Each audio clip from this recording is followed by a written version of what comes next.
Chanda Romero, opisyal nang nagpaalam sa FPJ's Batang Quiapo.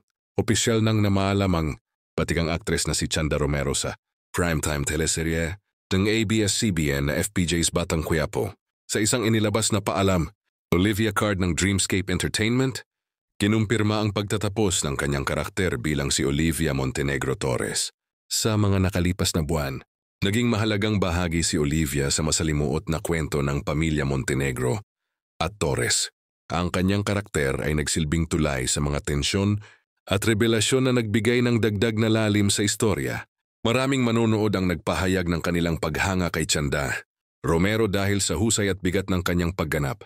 Bagamat ikinalungkot ng ilan ang pag-exit ng veteranang aktres, naniniwala ang mga fans na mag-iiwan ito ng malaking puwang at magiging daan sa mas matitinding twist sa mga susunod na kabanata ng Batang Quiapo.